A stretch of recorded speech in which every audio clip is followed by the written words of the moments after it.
Bismillahirrahmanirrahim. Assalamualaikum warahmatullahi wabarakatuh. Saya Devi Sukmawati, Pendidikan Profesi Guru dalam Jabatan Kategori 2 tahun 2022, Universitas Negeri Makassar. Saksikan bimbingan kelompok saya di SMA Negeri 3 Luwu Utara, Kabupaten Luwu Utara. Bismillahirrahmanirrahim. Assalamualaikum warahmatullahi wabarakatuh.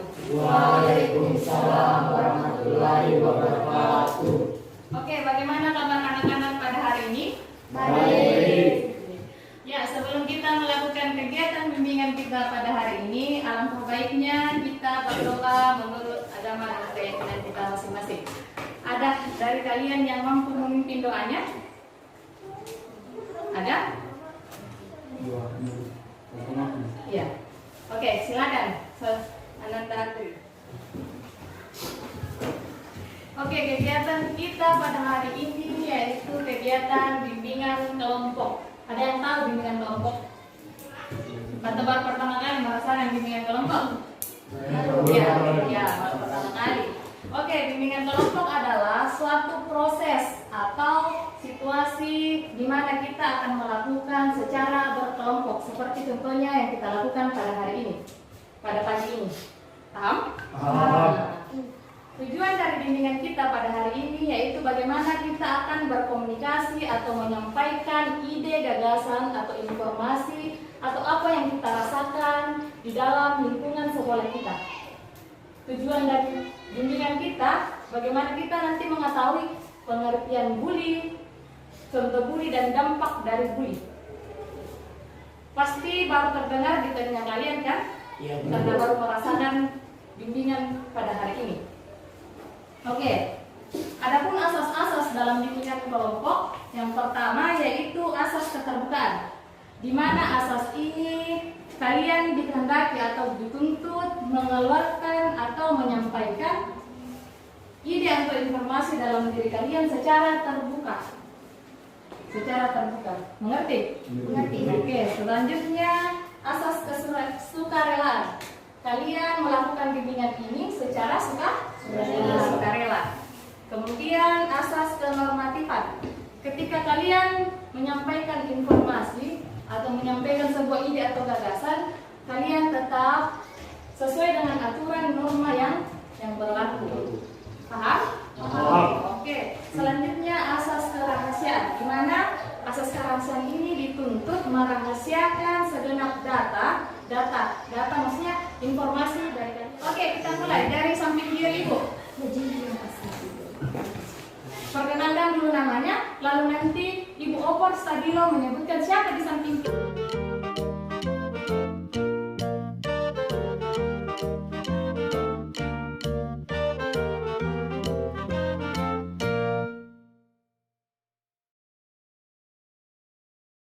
Oke, dengan suasana yang pagi hari ini dan kalian sudah menyatakan siap bahwa kita akan melakukan bimbingan.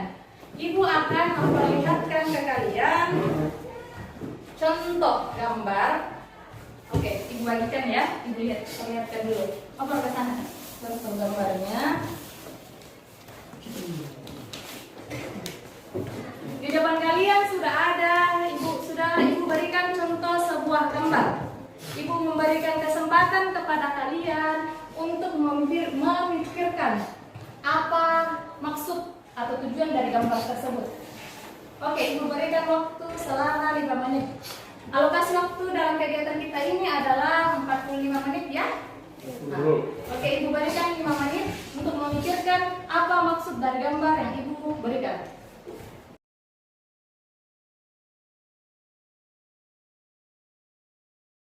Menurut pendapat saya yang ada di gambar itu adalah sebuah siswa yang telah ditindas atau dibully oleh temannya dan tidak memberikan pengaduan atau pelaporan ke gurunya. Oke, luar biasa sekali. Menurut saya tentang gambar di sini yaitu memperlihatkan kepada kita bahwa di sini ada sekelompok orang yang selalu menindas seseorang, yaitu sekelompok siswa yang menindas siswa yang lain dan siswa lain itu tidak pernah melawan. Nah, di sini kita bisa melihat bahwa pembulian itu selalu ada dan terjadi di dalam kehidupan di sekolah dan itu tidak akan bisa kita kita hilangkan di dalam lingkup sekolah ketika kita tidak bisa menyadarkan teman-teman yang telah membuli. Oke, tepuk tangan untuk Andri. Bisa? Oke, silakan Nadia Samuel. Saya pernah melihat teman saya dibully, tapi saya tidak bisa berbuat, saya tidak bisa menolongnya karena mereka ada beberapa orang. Apabila saya melawannya, mungkin mereka juga akan menindas saya. Jadi saya hanya bisa melihatnya tanpa menolongnya. Oke, luar biasa sekali. Kita akan membagi peran. Nah, mendiskusikan sekarang siapa yang akan menjadi pelaku, korban, dan pengayom. Oke, kita bahas pertama. Ada yang mau siapa yang bisa menjadi pelaku dari semua cerita yang kita sampaikan, semua informasi yang kita paparkan, kalian dengar sendiri kan? Siapa yang mampu menjadi pelaku bully itu sendiri? Ada yang lain? Kenapa 3 orang ini mau menjadi pelaku? Karena sebenarnya Satu-satu dulu, Adri dulu. kenapa saya ingin menjadi pelaku kan ini kan bagaimana kita kami juga pernah mengalami pembulian. Kami juga pernah membuli, jadi di situ kami punya dasar sedikit membuli itu apa dan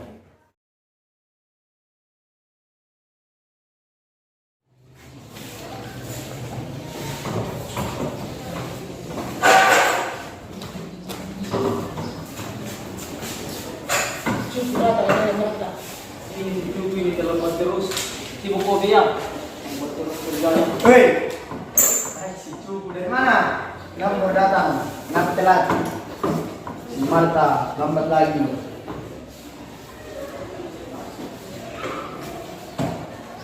Terus si Marta.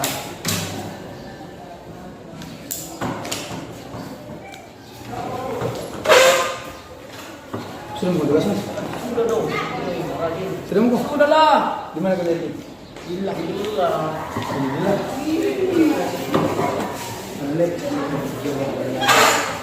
Sebentar.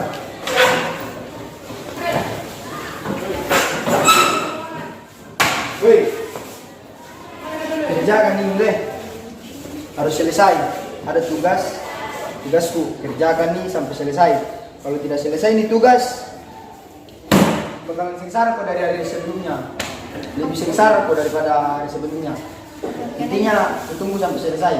Oke? Nanti saya kerjakan. Oke. Oke deh.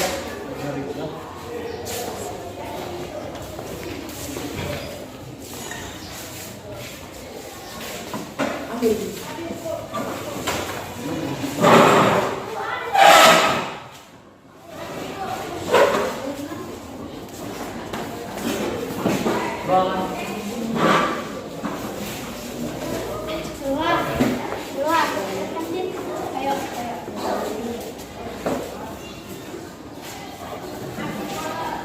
Oke, kita jawab ambil lumayan makan siang. Sampai cupu kalau keluar partai. Tidak. Begini Ji. Begini Ji, kamu.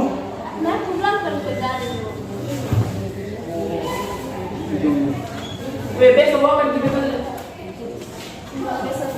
Besok harus ada jatah yang dari ini. Oke?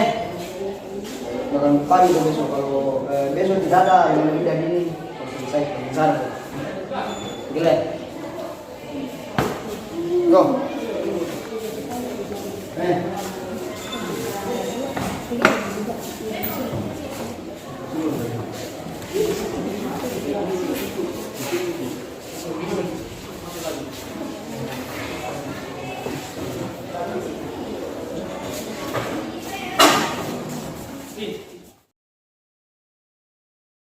Sekarang kita akan mengevaluasi bagaimana perasaan anak-anak itu ketika kalian melakukan kegiatan yang dilakukan tadi.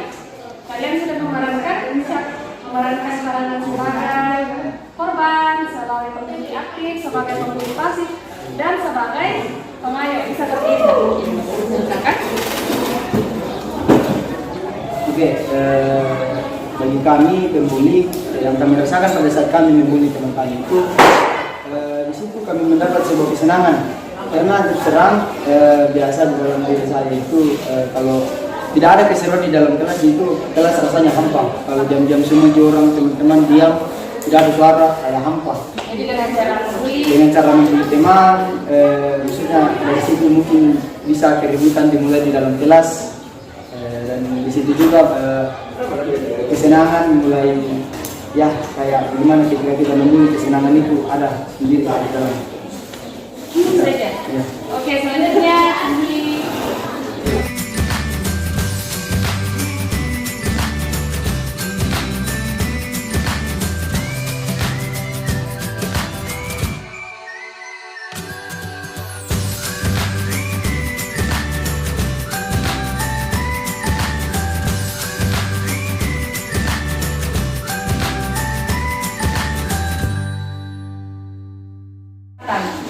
Oke, silakan.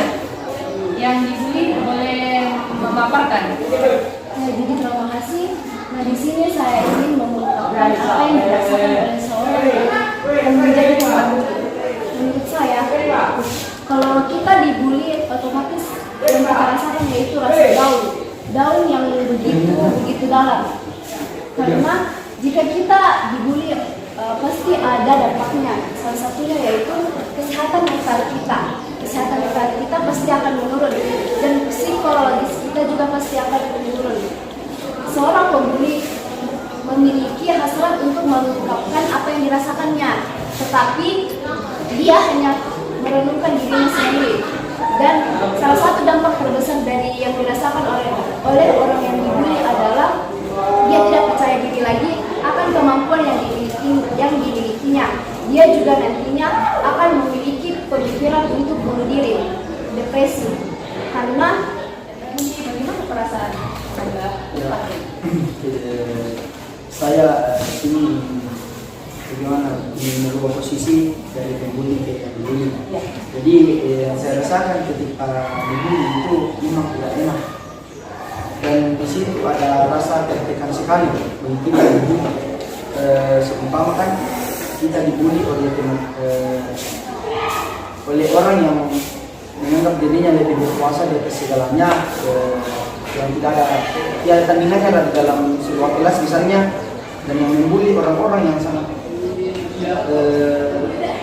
maksudnya orang-orang yang sangat sabar di dalam kelas, diam, tidak pernah berbicara. Orang yang begitu yang membuli saya ubah usai.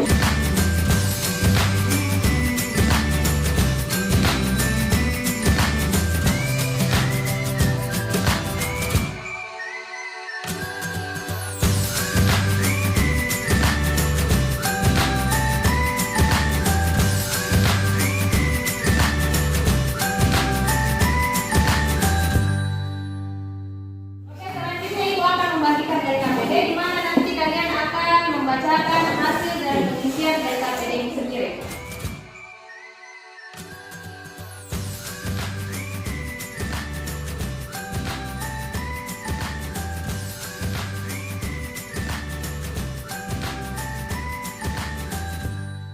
Sekarang Ibu mendengarkan hasil LKPD yang kalian paparkan. Ibu mau satu perwakilan dari putra dan satu perwakilan dari putri. Oke, siapa yang bisa atau mampu memaparkan? Anda Andri? Oke, silakan. Anda Andri bisa berdiri nak? Iya. Oke, silakan. Ya, sebenarnya dimana saya akan memaparkan Bisa dikasih sedikit suaranya? dimana saya akan memaparkan beberapa pertanyaan tentang bully. Pertama itu, menurut Anda penelitian bully sendiri dan mengapa kita harus mempelajari arti penting dari perilaku bully? Menurut saya, bully adalah suatu tindakan yang dilakukan oleh seseorang atau sekelompok yang menganggap dirinya lebih berkuasa di atas segalanya dan menindas seseorang yang lemah. Menurut saya itu pengertian dari bully. Mengapa kita perlu mempelajari tentang perilaku bully? Memang kita perlu mempelajari perilaku bully agar di mana kita tidak boleh menindas seseorang yang lemah. Jadi dari pembelajaran itu mengajarkan kita bahwa ketika kita dibully maka mental kita akan jatuh begitu, jadi kita tidak boleh melakukan itu kepada orang lain. Walaupun orang itu juga kita lihat sedang dibully maka kita harus melindungi. Yang kedua, bagaimana kita harus mengatasi perilaku bully.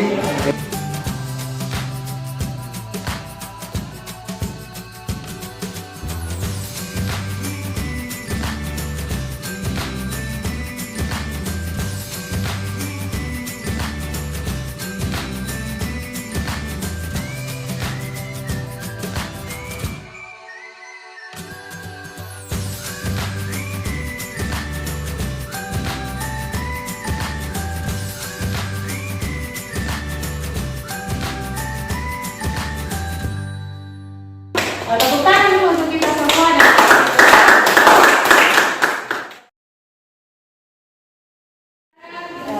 Sebelum Ibu menutup kegiatan kita, Ibu mau mendengarkan kesimpulan dari pertemuan pertama dan pertemuan kedua kita pada hari ini. Ada yang mampu menyimpulkan kegiatan kita pada pertemuan pertama dan pertemuan kedua? Ya. Nah, oke, silakan Anda. Ya. Kesimpulan yang saya dapatkan di sini bahwa bully itu sangatlah tidak baik. Bully bisa membuat orang depresi. Bully sampai bisa membuat orang mungkin ingin bunuh diri. Ya. Jadi setelah kita melakukan kegiatan ini, kita bisa melihat bahwa bully itu sangat-sangat tidak baik. Jadi kita akan memperhatikan ke depannya bahwa jangan melakukan bully, stop bully. Kalau kita melihat teman kita mungkin dibully, kita harus menolongnya. Karena kita sudah melihat tadi bahwa ketika kita tidak ditolong, betapa rasa kita itu sangat merasa terpuruk, sendiri terus. Kalau tidak ditolong mungkin akan begitu terus nih merasakan. Jadi usahakan kita mungkin kedepannya tidak ada bully lagi, dan semoga kita bisa melakukan stop bullying kepada teman-teman semua. Sekian dari saya. Terima kasih. Oke, luar biasa sekali jawabannya. Itu tadi kesimpulan yang dipaparkan oleh teman-teman kalian, dan berakhir pula pertemuan kita pada pertemuan kedua. Nah, sebelum kita akan masuk kegiatan kita, langkah baiknya kita berdoa terlebih dahulu. Ada yang bisa memimpin doanya? Oke, silakan Anda Darwi. Oke, terakhir pula dari pertemuan kita pada hari ini, dari ucapkan banyak terima kasih atas partisipasinya anak-anakku. Cukup sekian dan diucapkan wassalamualaikum warahmatullahi wabarakatuh. Waalaikumsalam.